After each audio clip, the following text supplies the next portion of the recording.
নমস্কার প্রিয় বন্ধুরা, প্রভু যিশুর নামে আপনাদের সবাইকে জানাই আরও একবার ভালোবাসা ও আশীর্বাদ।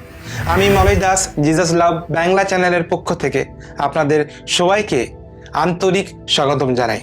বন্ধুরা, আমরা বর্তমানে একটি ধারাবাহিক পর্বের মধ্যে দিয়ে যাচ্ছি, যার নাম বাইবেল পরিক্রমা। এই সিরিজের আগের ভিডিওগুলি যদি না দেখে থাকেন অবশ্যই আই বাটনে ক্লিক করে আপনারা দেখতে পারেন। এই ধারাবাহিকে আমরা আদি পুস্তক থেকে শুরু করে প্রকাশিত বাক্য পর্যন্ত এবং আদম থেকে শুরু করে প্রভু যিশুর দ্বিতীয় আগমন পর্যন্ত ঈশ্বরের বাক্যকে অধ্যয়ন করে যাব। তাই এই আত্মিক যাত্রায় আমাদের সঙ্গে থাকুন। নিয়মিত ভিডিও দেখতে চ্যানেলটি অনুসরণ করুন, সাবস্ক্রাইব করুন এবং প্রভুর বাক্যের এই পথে আমাদের সাথেই থাকুন। চলুন আমরা একসাথে ঈশ্বরের বাক্যের পথে হাঁটি। বন্ধুরা, বাইবেলের আদি পুস্তক 8 অধ্যায়ে আমরা দেখি ঈশ্বর নোহের কথা স্মরণ করেন। জলপ্লাবন থামিয়ে দিলেন এবং জাহাজটি আরারত পর্বতমালায় এসে স্থির হলো। নোহ পৃথিবীর অবস্থা পরীক্ষা করার জন্য একটি দাঁড়কাক ও পরে কবুতর পাঠালেন। কবুতরটি মুখে জলপাই পাতা নিয়ে ফিরে আসার মাধ্যমে ভূমির শুষ্কতার সংকেত দেয়।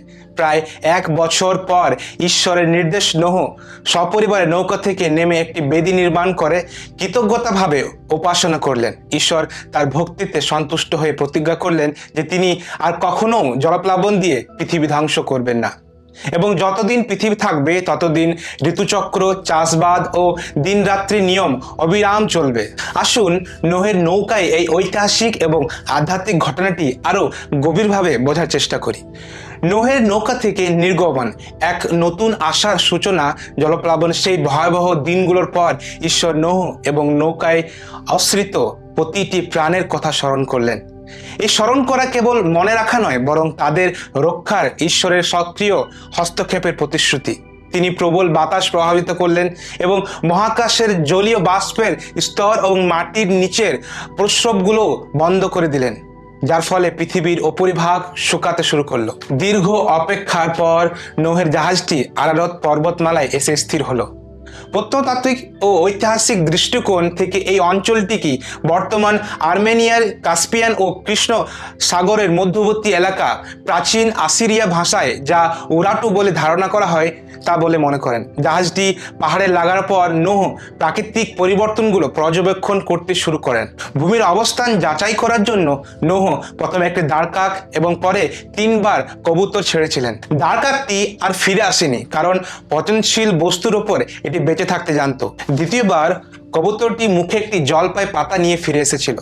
এটি চিহ্ন ছিল অত্যন্ত গুরুত্বপূর্ণ সংকেত।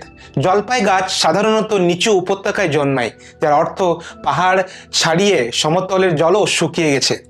আজও এই জলপাই পাতা ও কবুতর বিশ্বজুড়ে শান্তি ও নতুন জীবনের প্রতীক হিসেবে ব্যবহার করা হয়। নোহ তার জীবনে 600তম বছর থেকে 601তম বছর পর্যন্ত, অর্থাৎ প্রায় 1 বছর নৌকায় কাটানোর পর ঈশ্বরের নির্দেশে সপরিবারে ও সমস্ত প্রাণীসহ বাইরে এলেন। পৃথিবীতে পা রেখেই নোহের প্রথম কাজ ছিল ঈশ্বরের উদ্দেশ্যে একটি বেদি নির্মাণ করা এবং পবিত্র পশু ও পক্ষীদের উৎসর্গ করা। এটি ছিল তার গভীর কৃতজ্ঞতার বহিঃপ্রকাশ। ঈশ্বর এই উৎসর্গের সুঘ্রাণে প্রীত হলেন এবং মানবজাতির প্রতি তার করুণা প্রকাশ করলেন। আদম ও হবার পতনের পর মানুষের অন্তরে যে পাপের প্রবলতা তৈরি হয়েছে ঈশ্বর তা জানতেন।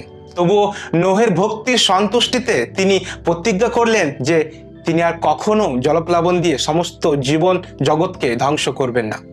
যতদিন পৃথিবী থাকবে ততদিন বীজ বপন ও শস্য ছেদন, শীত ও গ্রীষ্ম, রোদ ও বৃষ্টি এবং দিন ও রাত, এই প্রাকৃতিক নিয়মগুলো নিরবচ্ছিন্নভাবে চলবে। মজার বিষয় হলো, ব্যাবিলনীয় মহাকাব্যেও যেমন গিলগামেশ মহাকাব্যের আতনাপিস্টিম চরিত্র প্রায় একই ধরনের বর্ণনা পাওয়া যায়, যেখানে জাহাজ পাহাড়ে গায়ে লাগা এবং পাখি ছেড়ে দেওয়া কথা বলা আছে।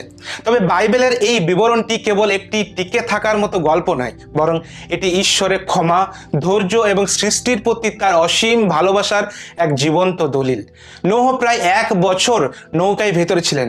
এটি তার অসীম ধৈর্য এবং ঈশ্বরের নির্দেশে অবিচল অনুগত্যের পরিচয় দেয়।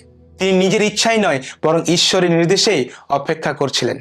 ঈশ্বর এখানে প্রতিজ্ঞা করেছেন যে পৃথিবীর অস্তিত্ব থাকা পর্যন্ত বীজ বপন, ফসল কাটা, ঋতু পরিবর্তন, এই দিন রাত্রি কখনো থামবে না। একটি প্রাকৃতিক ভারসাম্য এবং জীবনের ধারাবাহিকতা, এক বিশাল নিশ্চয়তা। আমরা দেখতে পাই কি এই শিক্ষা দ্বারা ঈশ্বরের মহান প্রেম আর করুণা নোহের জীবনে নেমে এসেছিল। তার সাথে সাথে এই জগতের ভারসাম্য, প্রাকৃতিক ভারসাম্য যা আমরা এখনো পর্যন্ত দেখতে পাচ্ছি, তা ঈশ্বরই দেওয়া এক নিশ্চয়তা এবং আশীর্বাদ। বন্ধুরা, এই অংশটি শুনতে শুনতে আমরা সবাই একটু চিন্তা করি। প্রথমত, কবুতর ও জলপাই পাতার মাধ্যমে নোহ কি বোঝাতে চেয়েছিলেন? দ্বিতীয়ত, আরারত পর্বতমালা বর্তমানে কোন ভৌগোলিক অঞ্চলে অবস্থিত? এবং তৃতীয়ত, নোহের বলিদান বা উৎসর্গ ঈশ্বরের কাছে কেন এত গুরুত্বপূর্ণ ছিল?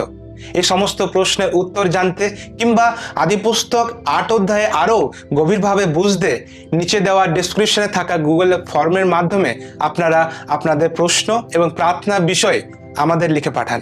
আপনাদের পাঠানো প্রশ্ন ও প্রার্থনার বিষয়গুলি আমরা গুরুত্বের সঙ্গে পড়ব এবং প্রভুর ইচ্ছা অনুযায়ী আমরা নিজে আপনাদের সঙ্গে যোগাযোগ করব। এরকম আরও বাইবেলে অধ্যয়ন, শিক্ষা ও আশীর্বাদপূর্ণ ভিডিও পেতে আমাদের জিজাস লাভ বাংলা চ্যানেলের সঙ্গে থাকুন।